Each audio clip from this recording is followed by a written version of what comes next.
repas de Pâques des poissons, d'avril, plein la poinciette. Fermez le banc, il n'en est pas question. Profitons de cet esprit espiègle pour secouer la tradition et fêter Pâques autrement à table.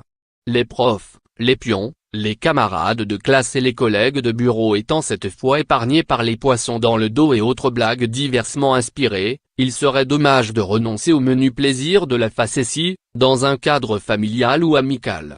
Qui sait, avec un peu de chance, ça peut décoincer un beau-frère revêche, distraire une grand-mère taciturne, détourner un moment les géiques de leurs écrans, voire inciter les mangeurs timorés à s'aventurer, même à leur insu, sur d'autres terrains gustatifs.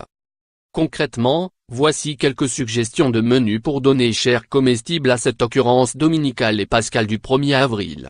L'occasion de changer du gigot et de ses faillots, du navarin, des pâtés au hachis de viande et œufs durs sous leur croûte dorée. Place aux poissons et à la farce, sous toutes leurs formes, au trompe-l'œil et au faux semblant, dans un esprit ludique et facétieux, festif mais trop sérieux, qui ne réserve que de bonnes surprises.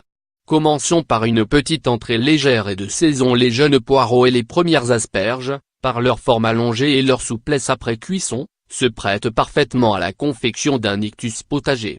Ce symbole graphique qui représente un poisson formé de deux arcs de cercle séquents est très facile à reproduire dans l'assiette.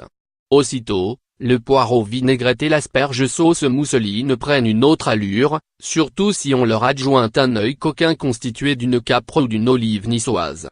Tout aussi amusant et enfantin, proposer d'autres poissons composés d'œufs maillots ou mimosa auxquels on aura ajouté une queue formée d'un toast taillé en trapèze ou de demi-avocats plats et retournés, dans le creux desquels on aura caché une garniture légère, chair de tourteau, œufs et de saumon, tartare de dorade, et dont les nageoires dorsales et caudales seront constituées de bâtonnets de céleri branches frais et croquants.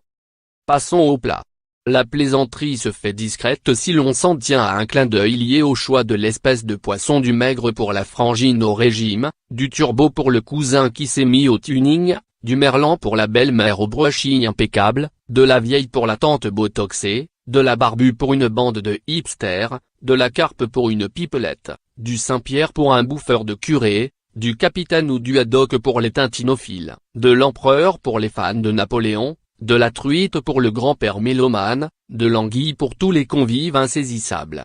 Le choix est vaste, mais mieux vaut éviter la tanche, qui peut vite tourner à la blague vaseuse.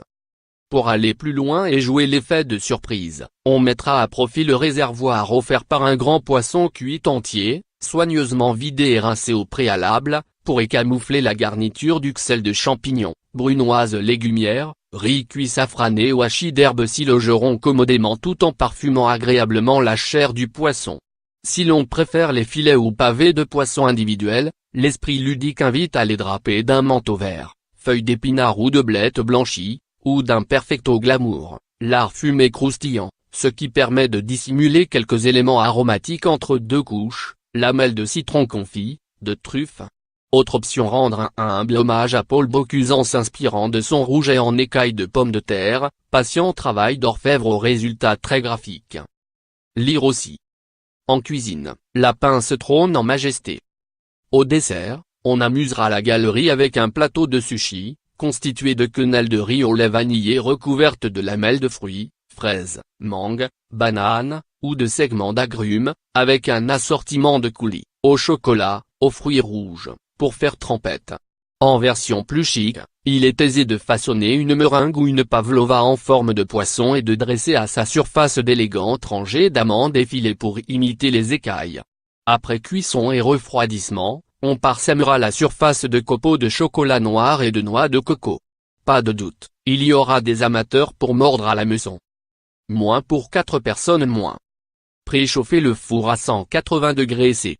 Rincez et séchez 300 g de filets de poisson blanc, merlan, limande, flétan, en veillant à ne pas laisser d'arête. Plez et émincez 2 oignons tiges. Taillez en dés ou lamelles 300 g de légumes au choix, fenouil, champignons, courgettes. Faites-les revenir 8 minutes dans une poêle avec un filet d'huile d'olive, du sel, du poivre et un cuil. Assez de graines de cumin pour qu'ils se colorent, jusqu'à évaporation de leur eau réservée. Déroulez un pâte feuilletée pur beurre sur une plaque recouverte de papier sulfurisé. Répartissez les légumes au centre, en forme d'ovale, en ne couvrant pas plus de 1/3 de la largeur de la pâte. Recouvrez-les avec les filets de poisson, en les superposant légèrement. Salez, poivrez, parsemez de pluches d'aneth.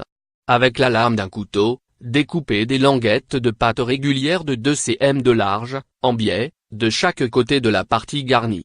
Rabattez en pointe la pâte située à l'avant, de manière à former la tête d'un poisson disposé un capre, ou un olive noir, pour constituer l'œil. Repliez ensuite les languettes sur la garniture, en alternant haut et bas et en les croisant jusqu'à la queue pour obtenir un poisson tressé.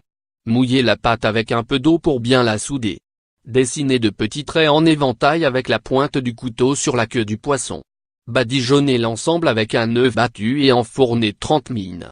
Servez bien chaud, avec des pousses d'épinards assaisonnés.